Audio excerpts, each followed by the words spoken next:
돌쇠야, 같이 가자. 아이의 해맑은 그 한마디에 산적의 얼굴이 핏기 하나 없이 굳어버렸습니다. 조선 후기 굶주림에 몰린 산적 둘은 50냥 몸값을 노리고 훈장댁 10살 아이를 납치했습니다. 그런데 말입니다.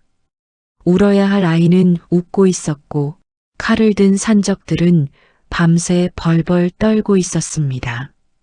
돌이 날아들고 솔방울이 쏟아지고 한밤중 산속 움막에는 아이의 웃음소리와 산적의 비명이 뒤엉켰지요. 과연 이 산적들은 어쩌다 몸값은커녕 돈까지 주고 그 아이를 돌려보내게 된 것일까요? 오늘 이야기도 재미있게 들어보시고 구독과 좋아요로 함께해 주십시오. 지금 어디서 듣고 계신지도 댓글로 남겨주시면 반갑겠습니다. 안녕하세요, 여러분. 만약 당신이 산적이라면 10살짜리 아이를 납치했을 때 어떤 일이 벌어질 거라고 생각하시나요? 어쩌면 예상 밖의 핏빛 장난이 시작될 수도 있습니다. 오늘 이야기는 한치 앞도 예상할 수 없는 기상천외한 상황 속에서 상상력 넘치는 아이 하나 때문에 골머리를 앓게 되는 두 산적의 흥미진진한 고난기입니다. 조선 후기 땅은 메마르고 하늘은 인색했던 어느 해였습니다. 끝없이 이어진 가뭄과 기근은 온 나라를 신음하게 만들었죠. 깊은 산골짜기, 세상과 단절된 움막에 숨어 지내던 산적 돌쇠와 칠복 또한 굶주림에 지쳐 더 이상은 버틸 수 없는 지경에 이르렀습니다. 그들의 앙상한 몸은 가죽만 남은 채 흔들렸고 닷새째 풀뿌리조차 구경하지 못한 눈빛은 이제 먹잇감을 찾아번뜩이는 짐승과 다름없었습니다. 돌쇠야, 이러다 우리 굶어 죽어요. 입술이 다 부르트고 눈앞이 깜깜해. 뭐라도 해야 하지 않겠어요? 이대로는 숨통이 끊어질 것 같아요. 칠복의 목소리는 갈라지고 메말라 있었습니다. 오랜 굶주림으로 그의 눈은 움푹 들어가 있었고 초조함과 절망감이 뒤섞여 번뜩였어요. 거구의 돌쇠는 그저 마른 침만 꿀꺽 삼킬 뿐 이미 며칠째 제대로 된 대답 한마디 못하고 있었습니다. 그의 커다란 몸은 힘없이 축 늘어져 있었죠. 먹을 것을 찾아 마을 어기 장터까지 힘겹게 내려온 그들은 사람들 틈에 섞여 이리저리 눈을 굴렸습니다. 활기라곤 찾아볼 수 없는 장터였지만 그들에게는 작은 희망의 불씨라도 잡아야 했습니다. 그러던 중 저만치 떨어진 한복집 앞 평상에서 비단옷을 곱게 차려입고 해맑게 웃고 있는 아이 하나가 칠복의 눈에 강렬하게 들어왔습니다. 아이의 얼굴에는 천진난만한 웃음꽃이 피어 있었고 그 옆에는 상인이 정성껏 싸주는 귀한 약과가 놓여 있었죠. 돌쇠야, 저 아이 좀 봐요. 저 비단옷에 곱게 빗은 머리, 틀림없이 저 아이는 부잣집 자식일 것이오. 저번에도 몇 번 봤잖소. 훈장님 댁 아들이라고 소문이 자자하던 도치 아니겠어요? 칠복의 눈이 탐욕스럽게 이글거렸습니다. 마을에서 제일 가는 학식가이자 부자로 소문난 훈장 이선비의 외동아들 도치. 칠복은 이선비라면 분명 거액의 몸값을 기꺼이 내놓을 것이라고 확신했습니다. 그의 머릿속에서는 이미 금화가 쨍그랑거리는 소리가 들리는 듯 했습니다. 50냥, 아니 100냥도 받을 수 있을 것이오.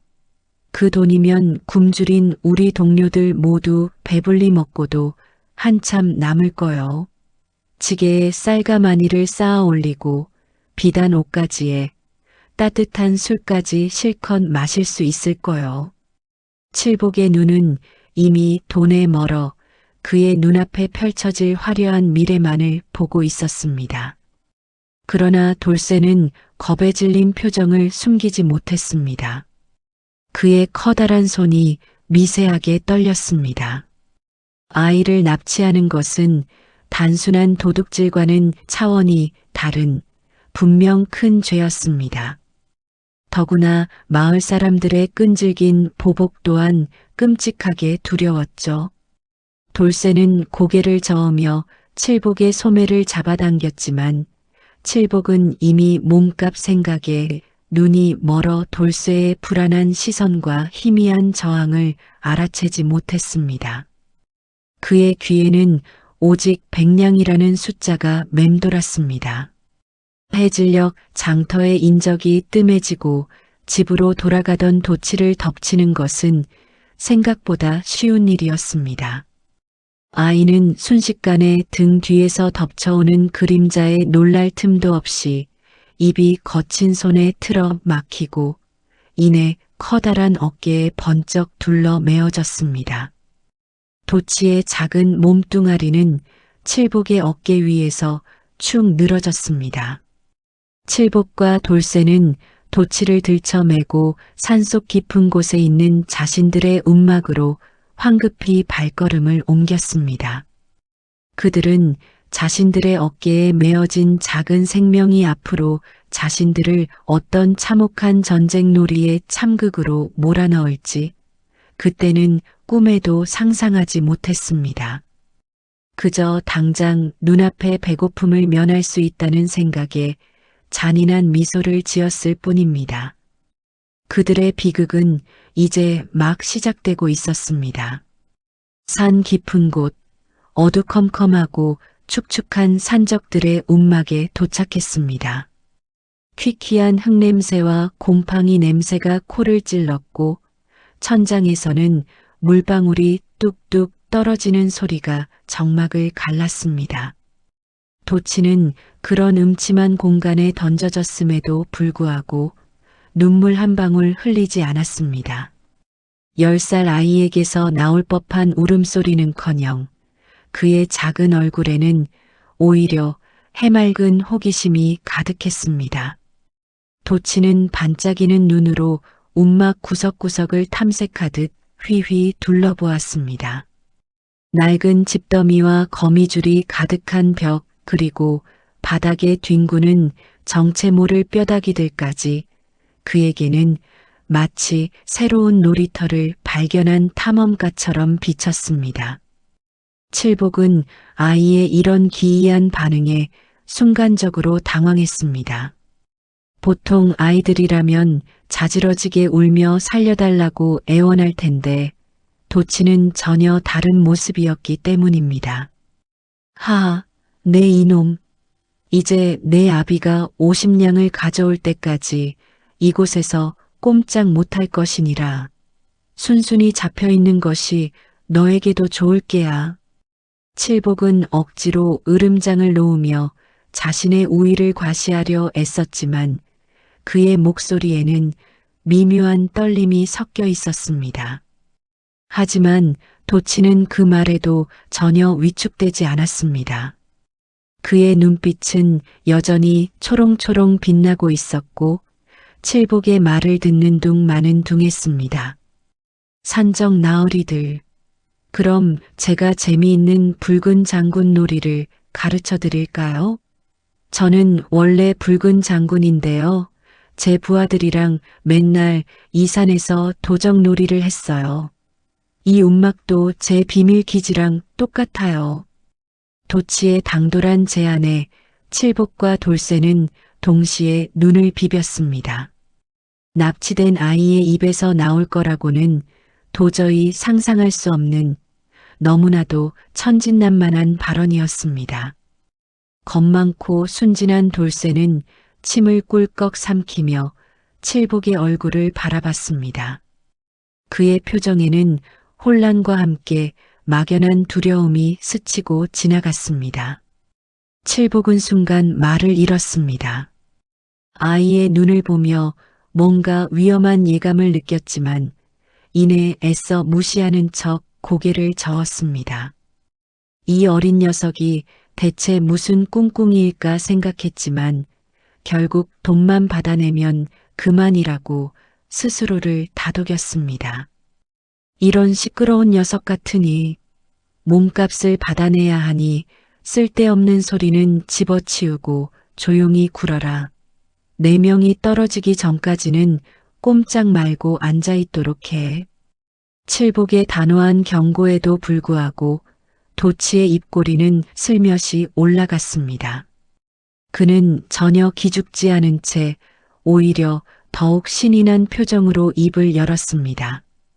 그의 작은 두 손은 어느새 장난기 가득한 주먹을 쥐고 있었습니다. 아니에요. 제가 붉은 장군이 되면 산적 나으리들을 제 멋진 부하들로 만들어 드릴게요. 돌쇠 나으리는 제 첫 번째 포로가 되어서 제가 시키는 대로 해야 하고요. 칠복 나으리는 제 제일 가는 부하 장군이 되는 거예요. 제 옆에서 저를 보자 하는 거죠. 도치는 눈을 반짝이며 이야기를 이어갔습니다.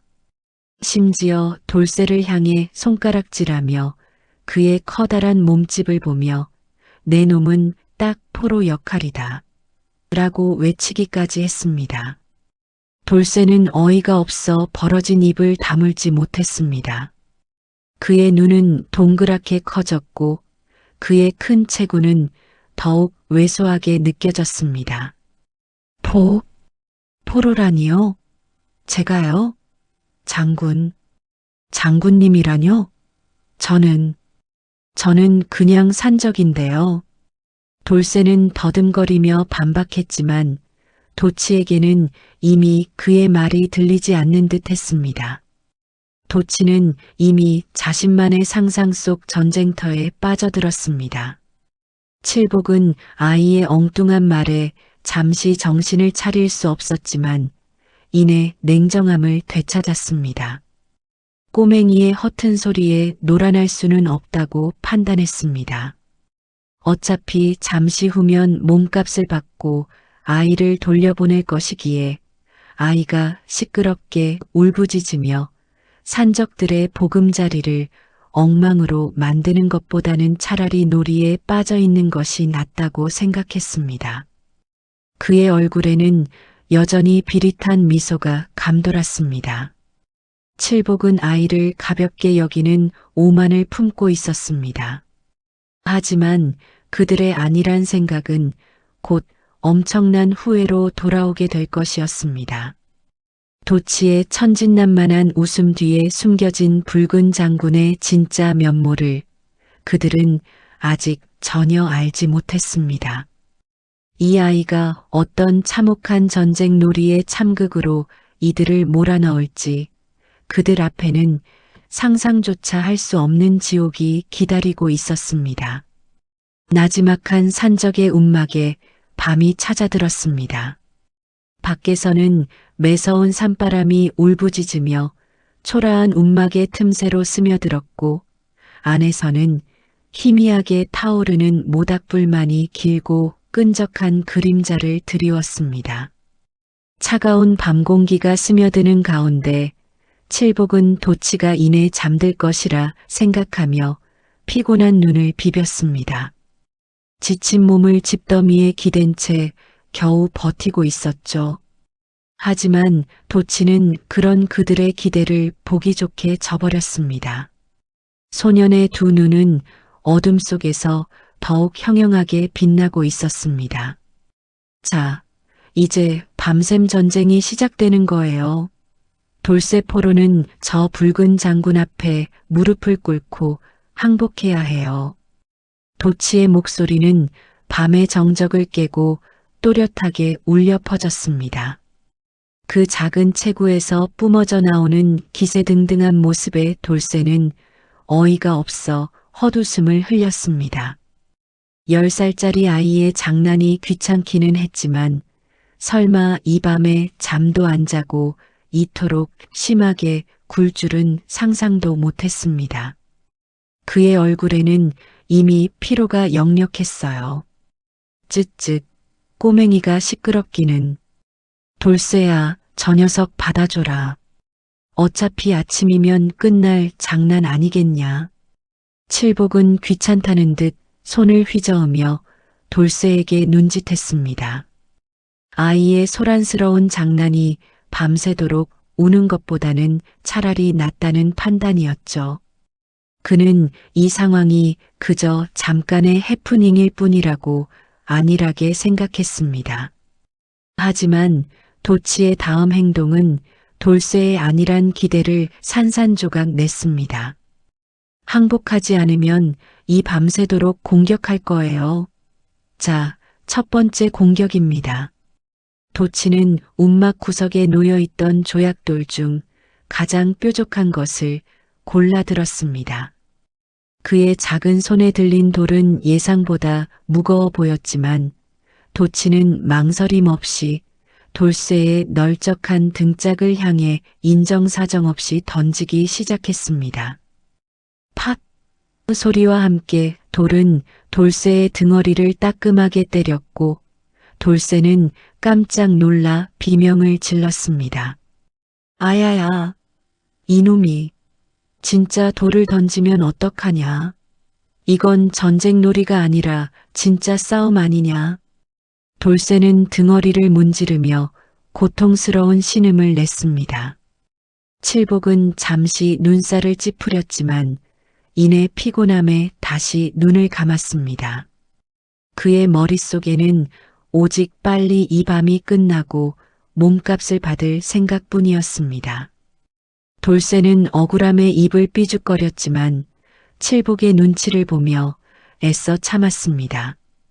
그의 몸은 이미 땀으로 축축했습니다. 히히, 피하지 마세요. 장군님의 공격은 피하면 안 돼요. 이제 두 번째 공격입니다. 도치는 이번에는 삐죽 튀어나온 나뭇가지 하나를 주워들었습니다. 나뭇가지의 끝은 마치 날카로운 칼날처럼 빛나고 있었어요. 그는 그 날카로운 끝으로 돌쇠의 다리를 쿡쿡 찌르기 시작했고 돌쇠는 움찔하며 몸을 피하려 했습니다. 그의 다리에는 이미 붉은 자국이 선명했습니다. 아니, 이게 무슨 장난이야. 진짜 아프잖아. 꼬마야, 제발 좀 그만해라. 응? 돌쇠의 목소리에는 간절한 애원이 섞여 있었습니다. 하지만 도치는 그런 돌쇠의 애원 따위는 들리지 않는다는 듯 더욱 신이 난 표정으로 입을 열었습니다. 그의 눈은 광기 어린 장난기로 번뜩이고 있었습니다. 쉿! 포로는 말이 많으면 안 돼요. 자, 세 번째 공격. 이번엔 저 독거미를 잡아서 던져줄 거예요. 도치의 손가락이 가리킨 곳은 움막 천장의 거미줄에 매달린 크고 시커먼 독거미였습니다. 돌쇠는 그 거미를 보는 순간 온몸의 피가 식는 듯한 공포에 휩싸였습니다.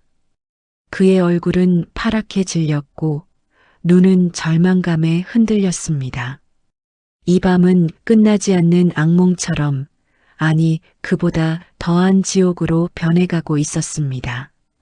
칠복은 뒤늦게 아이의 다음 말을 듣고 눈을 번쩍 떴습니다. 독거미라니. 이 장난이 돌을 넘어도 한참 넘어가고 있었습니다. 밤은 더욱 깊어져 산골짜기에는 칠흑 같은 어둠이 내려앉았습니다. 움막 안에는 잦아들 줄 모르는 매서운 바람소리와 함께 돌쇠의 억눌린 신음소리와 도치의 끊임없는 제잘거림이 기괴한 불협화음처럼 울려 퍼졌습니다. 돌쇠의 눈은 벌써 토끼처럼 붉게 충혈되어 있었고 그의 온몸은 미세한 경련을 일으키고 있었습니다. 칠복마저도 시도 때도 없이 꾸벅꾸벅 졸다가 돌쇠의 깊은 한숨소리나 도치의 튀는 행동에 화들짝 잠에서 깨어나기를 반복했습니다. 도치는 마치 약속이라도 한 듯 돌쇠의 곁을 떠나지 않고 밤하늘의 별을 해듯 엉뚱한 질문들을 쉴 새 없이 퍼부었습니다. 그 작은 얼굴에는 잠들지 않는 호기심이 가득했어요. 돌쇠포로님, 산적은 왜 꼭 사람을 잡아먹어요? 풀떼기는 맛이 없어서 그런가요? 그리고 산적들도 똥을 싸나요? 그럼 똥은 어디에 싸요? 움막 안에 싸면 냄새날 텐데 그럼 누가 치워요? 칠복 나으리가 치우세요? 아니면 산적들은 똥을 안 싸요? 그럼 어떻게 먹은 걸 다 버려요? 요술을 부리나? 산적은 요술을 부릴 줄 알아요? 잠들지 못하는 돌쇠에게 도치의 순진한 물음들은 더 이상 아이의 귀여운 질문이 아니었습니다. 그것은 마치 바늘처럼 얇고 날카로운 파편이 되어 그의 신경을 조금씩 갉아먹는 듯 했습니다. 그의 머릿속은 온통 멍해졌고 찢어지는 듯한 두통이 그의 관자놀이를 쿵쿵 울렸습니다. 한숨도 자지 못한 그의 정신은 이미 혼미한 상태였고 도치의 말 한마디 한마디가 마치 차가운 칼날처럼 그의 심장을 후벼 파는 것 같았습니다. 이제 더 이상 이 지옥 같은 밤을 버텨낼 힘이 남아있지 않았습니다. 눈물 한 방울 나오지 않는 메마른 눈으로 허공을 응시하던 돌쇠는 결국 억눌렸던 분노를 터뜨리고 말았습니다. 그아악, 이 이놈의 자식? 제발 좀 닥치란 말이다. 사람이 잠을 못 자게 하네. 내 놈은 악마다. 악마야. 돌쇠에 찢어지는 듯한 절규가 움막 안에 가득 울려 퍼졌습니다. 그 소리에 움막 천장의 흙먼지가 후두둑 떨어져 내릴 정도였습니다.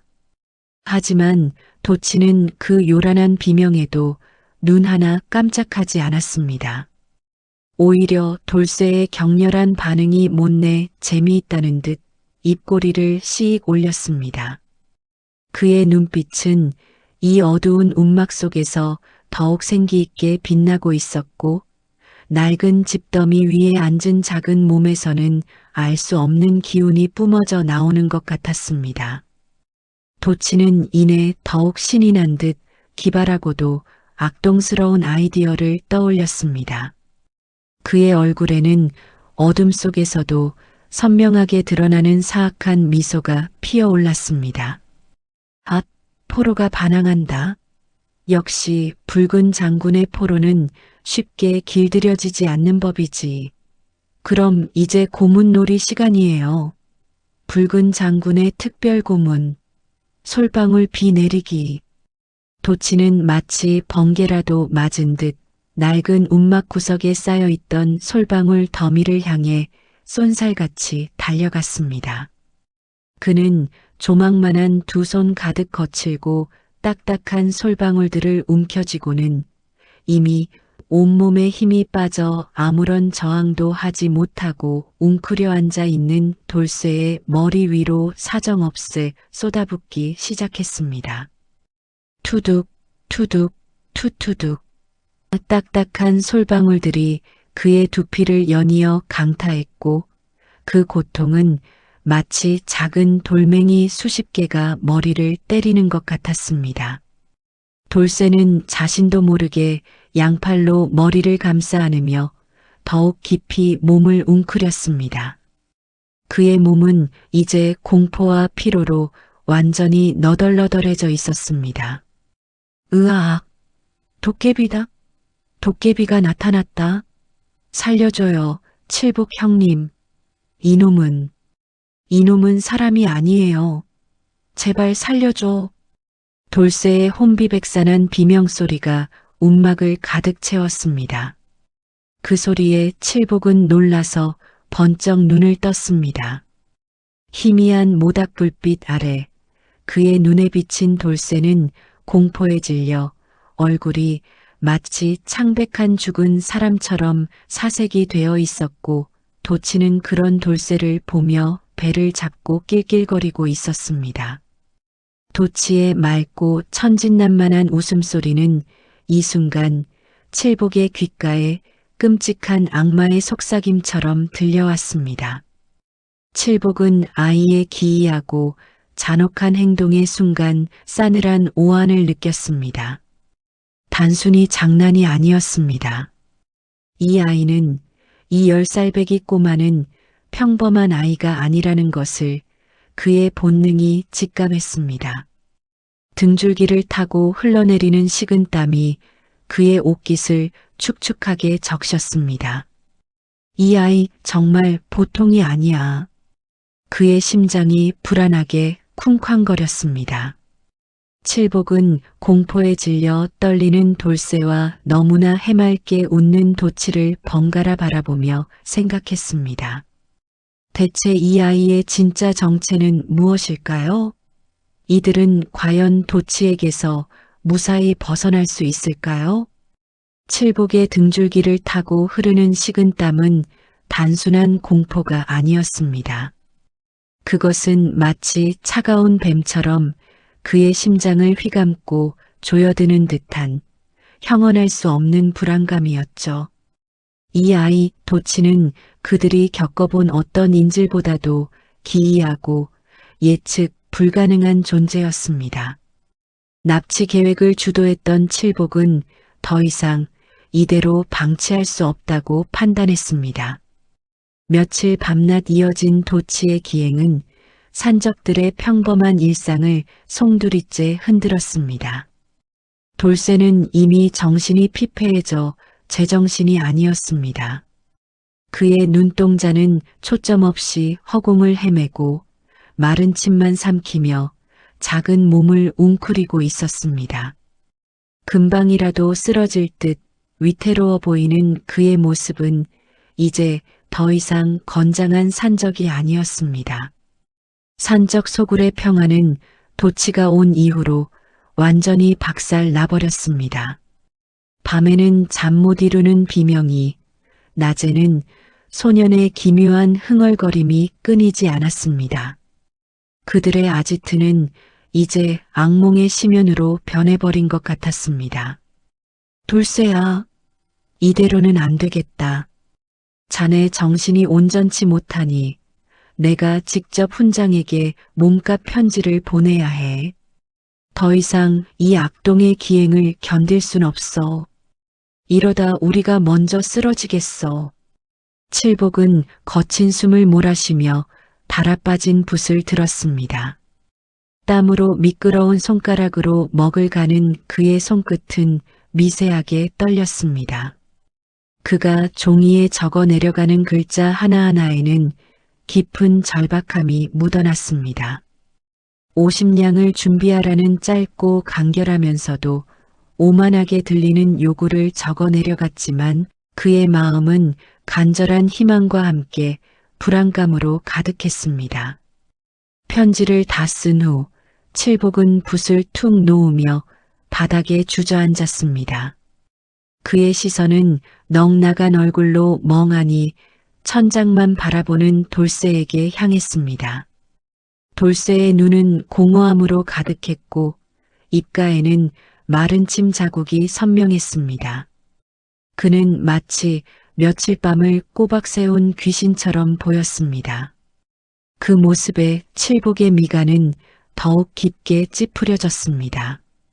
칠복 형님, 몸값이고 뭐고, 제발 저 악마 같은 아이를 당장 돌려보내요. 제가 가진 모든 재산을 털어서라도 돌려보낼게요. 이놈의 자식은 사람이 아니에요. 제발요 형님, 이대로 가다간 제가 먼저 미쳐버릴 것 같아요. 돌쇠는 눈물을 글썽이며 필사적으로 칠복의 바짓가랑이를 붙잡고 매달렸습니다. 그의 얼굴은 핏기가 가시고 죽은 사람처럼 초췌했으며 눈동자에는 실핏줄이 거미줄처럼 얽혀 있었습니다. 도치와의 밤샘 전쟁이 돌쇠의 모든 기력을 빨아들인 것만 같았습니다. 심지어 도치는 지금도 돌쇠 옆에 앉아 알 수 없는 노래를 흥얼거리며 발로 바닥을 툭툭 차고 있었습니다. 칠복은 그런 돌쇠를 안쓰럽다는 듯 내려다보면서도 한편으로는 한심하다는 듯 혀를 찼습니다. 나약한 돌쇠의 모습에 자신의 불안감마저 더해지는 듯 했습니다. 쓸데없는 소리 하지 마. 정신 차려. 겨우 10살짜리 아이한테 그렇게 당하고 있단 말이야? 우리 형님이 대체 왜 이리 나약해졌어? 몸값만 받으면 모든 것이 끝날 거야. 조금만 더 참으면 돼. 그 훈장은 분명 돈을 보낼 거야. 아무리 고약한 자식이라도 제 살 같은 자식을 버리겠어? 우리는 이제 부자 되는 일만 남았다고. 어서 가서 편지나 전해줘. 칠복은 돌쇠의 손을 거칠게 뿌리치며 단호하게 말했습니다. 그의 목소리에는 간절한 바람과 함께 스스로를 다독이는 듯한 다짐이 서려 있었습니다. 그는 꼼꼼히 묶은 편지를 가장 재빠른 부하에게 넘겼습니다. 부하는 칠복의 눈빛에서 읽을 수 없는 절박함을 느끼며 주저없이 산길을 내달렸습니다. 칠복의 얼굴에는 고된 시간 속에서도 희미하게나마 간절한 희망이 서려 있었습니다. 과연 이선비 훈장은 이 터무니없는 몸값 편지에 어떤 반응을 보일까요? 산적들은 과연 이 지옥 같은 상황에서 벗어나 꿈에 그리던 50냥을 손에 쥘 수 있을까요? 칠복의 불안한 눈빛은 희망과 불길한 예감 사이를 오가며 편지를 들고 사라진 부하가 향했을 먼 마을 방향을 하염없이 응시하고 있었습니다. 그의 심장이 불안하게 쿵쾅거렸습니다. 어쩌면 이 편지가 자신들을 구원해줄 마지막 동아줄일지도 모른다고 생각하면서요. 산적들이 보낸 편지는 재촉하듯 서둘러 산길을 내려갔고 며칠 후에 마을 훈장 이선비에게 마침내 전달되었습니다. 이선비는 편지를 받아든 순간에도 눈썹 하나 까딱하지 않는 차분한 얼굴로 내용을 훑어 내려갔습니다. 그의 평온한 표정은 도치가 보통 아이가 아니라는 것을 이미 꿰뚫어 보고 있었기 때문이었습니다. 사실 이선비는 도치의 어릴 적부터 남다른 고약한 성정을 익히 알고 있었고 오히려 산적들이 이런 일을 벌일 거라 예상이라도 한 듯 침착함을 유지했습니다. 마을 사람들은 훈장의 아들이 산적에게 잡혀갔다는 소식에 발을 동동 굴렀지만 이선비는 그저 옅은 미소만 지을 뿐이었습니다. 허허, 산적들이 이 아이를 감당할 수 있을까? 오히려 우리가 몸값을 내는 것이 불쌍한 산적들을 구원하는 길일지도 모르겠군. 그는 낮게 읊조리며 붓을 들었습니다. 고심 끝에 이선비는 묘안을 떠올린 듯 종이에 단호한 문장들을 써내려갔습니다. 며칠 뒤 산적 소굴에는 마을에서 온 사람이 되돌아와 이선비의 답장을 전했습니다. 편지를 전하러 온 마을 사람의 얼굴에는 알 수 없는 묘한 기색이 서려 있었습니다. 산적들은 그 기색을 읽지 못한 채 잔뜩 기대에 부풀어 서신을 받아들었습니다. 돌쇠는 침을 꿀꺽 삼키며 칠복의 옆에 바싹 붙어 섰고 다른 산적들도 초롱초롱한 눈으로 편지만을 바라봤습니다. 오랜 지옥 같은 밤의 끝이 드디어 보인다고 생각하면서요. 왔어. 드디어 왔다고. 역시 훈장도 제 살 같은 자식을 버릴 순 없지. 보아하니. 답장을 보낸 마을 사람의 표정이 그리 어둡지도 않았어. 어서 이 지긋지긋한 악몽을 끝내고 부자가 될 일만 남았구나. 자, 돌쇠야, 이제 우리는 부자가 되는 거야. 칠복은 흥분으로 벌벌 떨리는 손으로 조심스럽게 봉투를 뜯었습니다. 그의 손끝은 땀으로 축축했고 심장이 쿵쾅거리는 소리가 귓가를 때리는 듯 했습니다. 봉투 안에는 얇은 종이 한 장이 너무도 가볍게 들어 있었습니다. 칠복과 돌쇠, 그리고 나머지 산적들은 일제히 서로 얼굴을 마주보며 희망에 가득 찬 눈빛을 교환했습니다. 드디어 이 끔찍한 악몽이 끝나는 순간이 코앞으로 다가왔다고 믿어 의심치 않았습니다. 칠복이 편지의 내용을 소리내어 읽기 시작했습니다. 처음에는 벅찬 기대감에 잔뜩 부풀어 있던 산적들의 표정은 칠복의 목소리가 한 문장 이어질수록 점차 싸늘하게 굳어갔습니다. 그들의 미간에는 깊은 주름이 잡혔고 입술은 굳게 다물어졌습니다. 편지의 내용은 그들의 상상을 훨씬 뛰어넘는 실로 기이하고도 모욕적인 것이었습니다. 칠복의 떨리는 목소리가 움막 안에 울려 퍼졌습니다. 귀대게 큰 자비심을 베풀겠노라. 허나 그 아이는 열량이면 충분하리라. 이 아이를 데려갈 터이니 열량을 준비하라. 편지 내용을 다 읽은 칠복의 얼굴은 마치 한겨울 새벽바람을 맞은 듯 새파랗게 질려 있었습니다. 그의 입술은 파르르 떨렸고 눈동자는 초점 없이 흔들렸습니다. 옆에서 듣고 있던 돌쇠는 귀를 의심하며 자신의 두 뺨을 사정없이 때렸습니다. 현실을 부정하는 듯한 그의 행동이었습니다. 열량이요? 겨우 열량이요? 50량도 아니고 고작 열량? 말도 안 돼. 칠복 형님, 거짓말이죠? 잘못 읽으신 거죠? 이건 분명히 뭔가 잘못된 거라고요. 훈장이 우리를 놀리는 게 틀림없어요. 돌쇠는 믿을 수 없다는 듯 바닥에 주저앉아 절규했습니다. 그의 목소리는 갈라졌고 눈에서는 닭똥 같은 눈물이 뚝뚝 떨어져 내렸습니다. 나머지 산적들 또한 얼어붙은 듯 미동도 하지 않았습니다.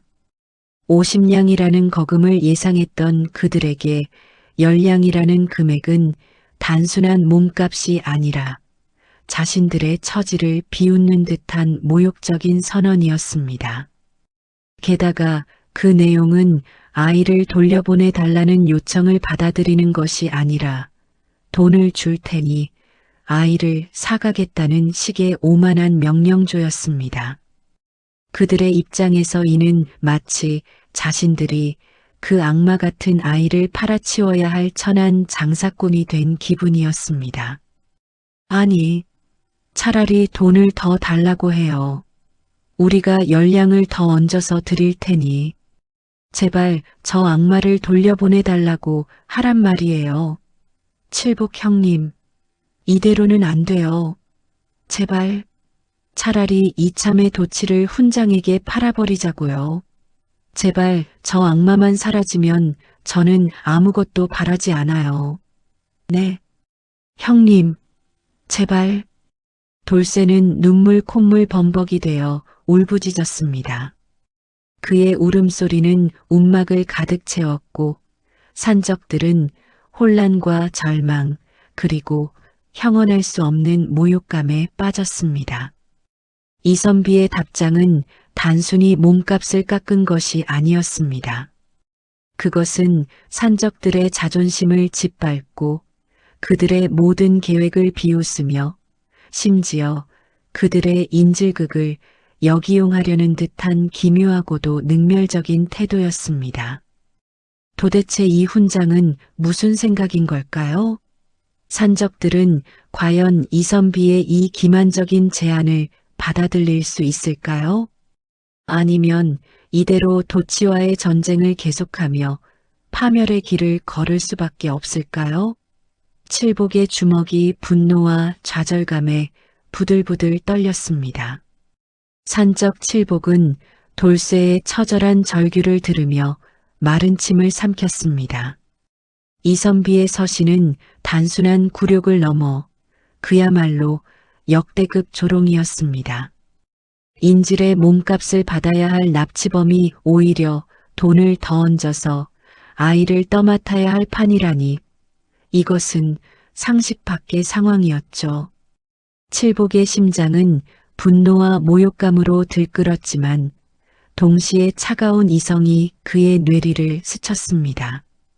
이미 도치에게 지칠 대로 지쳐버린 산적들에게는 다른 선택지가 없다는 것을 말입니다.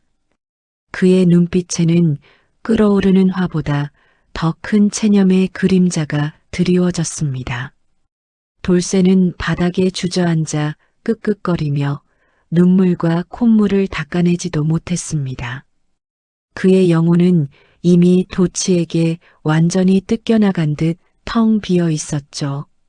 다른 산적들 역시 바위에 붙은 거머리처럼 미동도 없이 침묵했습니다. 그들의 얼굴에는 희망 대신 절망과 공포가 뒤섞인 복잡한 감정만이 남아 있었습니다. 움막 안에는 무거운 한숨소리와 함께 숨막히는 침묵이 흘렀습니다. 젠장젠장할 이선비, 이 영감탱이가 기어코 우리를 이렇게까지 가지고 노는구나. 칠복은 이를 악물고 두 주먹을 부들부들 떨었습니다. 그의 얼굴 근육은 격렬하게 꿈틀거렸고 턱에서는 딱딱 소리가 났습니다. 한참을 그렇게 울분을 사귀던 그는 이내 깊은 한숨을 내쉬며 고개를 떨궜습니다. 좋다, 좋아. 내 뜻대로 해주마. 이 빌어먹을 악마 같은 녀석을 당장 데리고 마을로 내려간다. 돌쇠야, 멍청하게 앉아있지 말고 당장 일어나. 어서 이 지긋지긋한 악몽을 끝내버리자. 칠복은 분노와 좌절감이 뒤섞인 목소리로 소리쳤습니다. 돌쇠는 칠복의 말에 화들짝 놀라며 겨우 몸을 일으켰습니다. 그의 다리는 후들거렸고 눈동자는 여전히 초점 없이 흔들렸습니다. 산적들은 굳은 표정으로 도치를 데리고 산길을 내려가기 시작했습니다. 돌쇠는 풀 죽은 강아지처럼 칠복의 뒤를 바싹 따랐습니다. 그의 어깨는 한껏 웅크러져 있었고 혹시라도 도치가 뒤에서 또 무슨 장난을 칠까봐 연신 뒤를 돌아보며 경계했습니다. 하지만 도치는 마치 소풍이라도 가는 듯 폴짝폴짝 뛰어다니며 신이 나 있었습니다. 작은 몸을 이리저리 흔들며 알 수 없는 노래를 흥얼거리는 그의 모습은 해맑다 못해 섬뜩하기까지 했습니다. 산적들의 얼굴에는 그 아이의 천진난만한 모습이 더욱 큰 절망으로 다가왔습니다.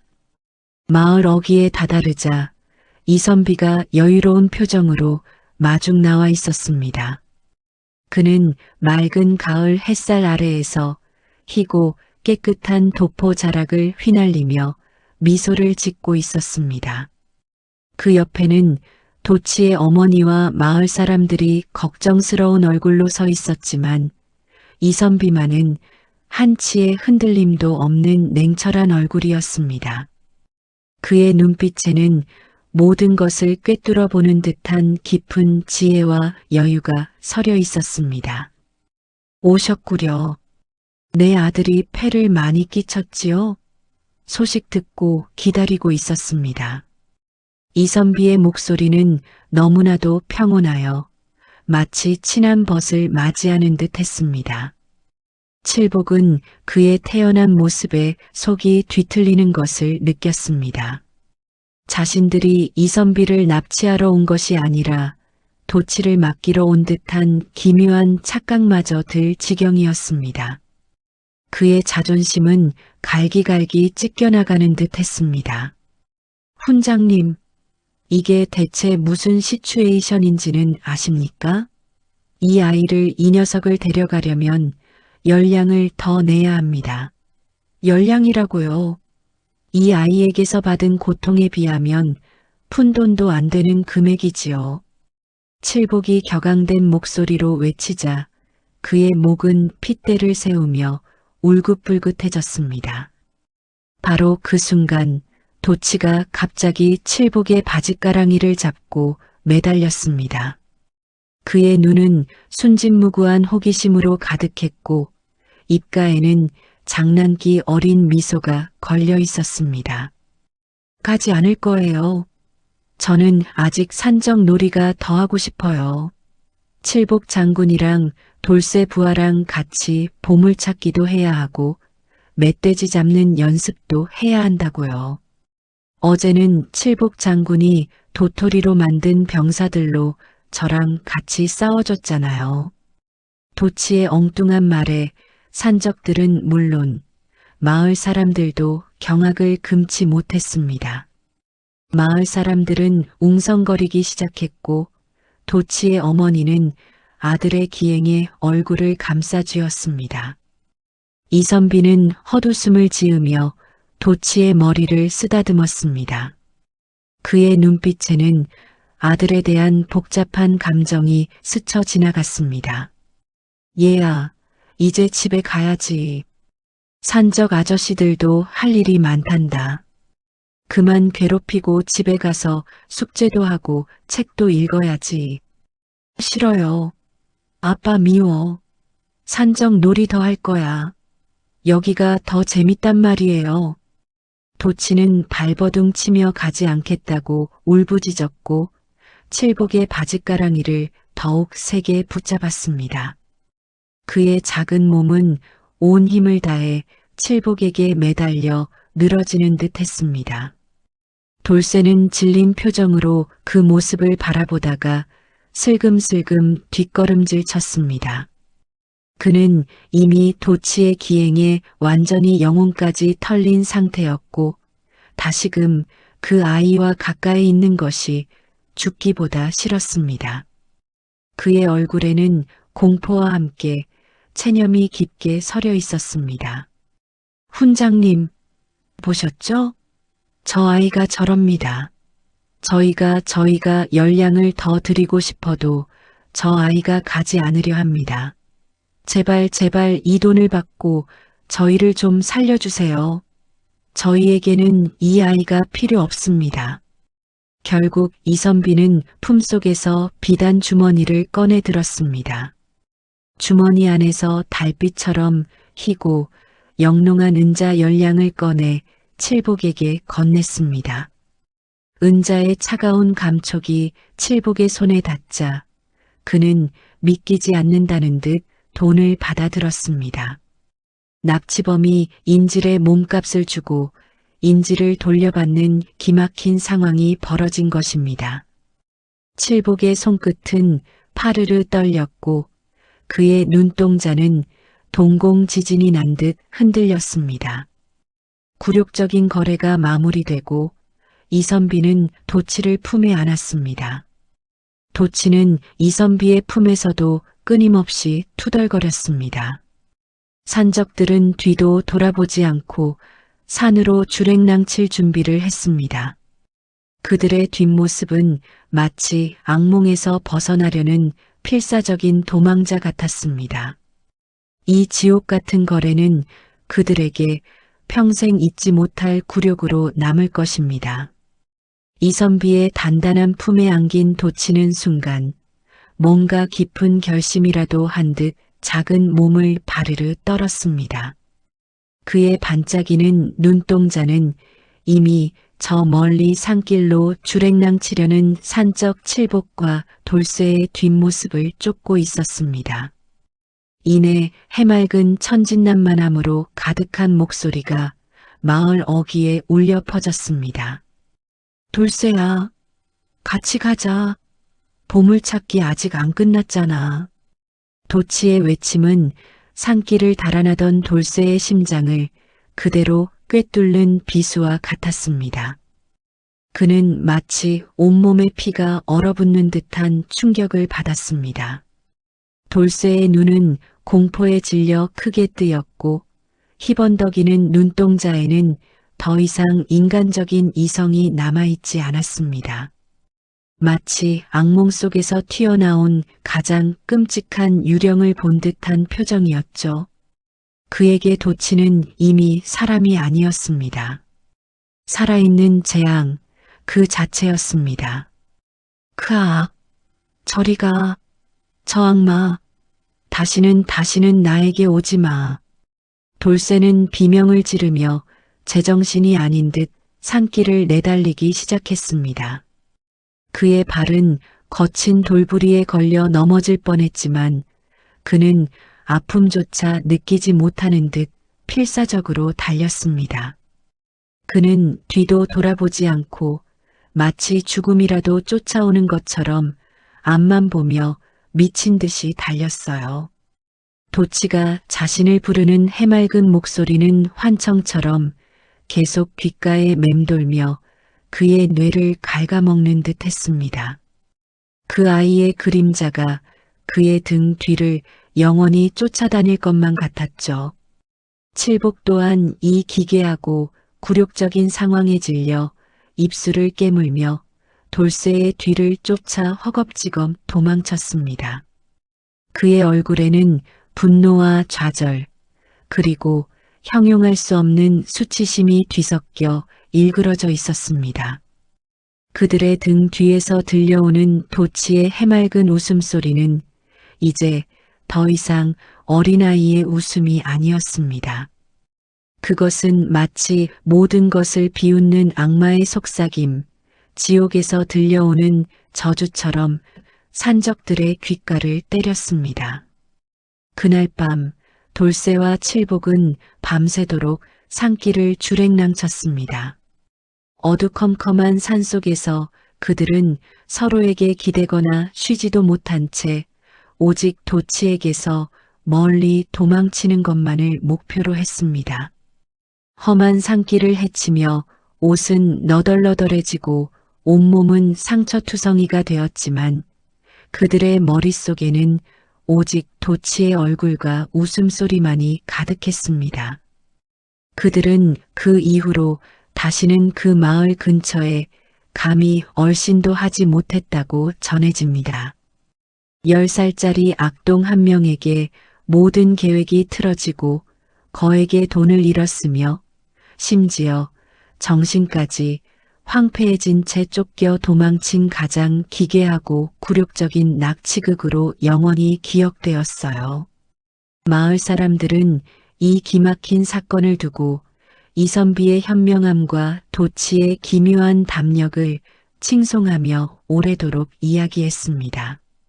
어떤 이는 산적들이 오히려 도치 덕분에 인생에 큰 교훈을 얻었을 것이라고 너스레를 떨기도 했습니다. 산적들의 탐욕은 결국 어린아이의 천진난만한 장난과 이선비의 지혜로운 계략 앞에 무릎 꿇었습니다. 이 이야기는 권선징악의 오래된 교훈을 다시 한번 일깨워주며 탐욕이 부른 비극과 지혜로운 대처가 가져온 평화를 보여줍니다. 위기가 닥쳤을 때 여러분이라면 이선비처럼 슬기롭게 상황을 해결했을까요? 아니면 산적들처럼 탐욕에 눈이 멀어 허둥대며 더 큰 화를 자초했을까요? 여러분의 생각을 댓글로 남겨주세요. 다음에도 더 흥미로운 이야기로 찾아오겠습니다. 구독과 좋아요도 잊지 마세요.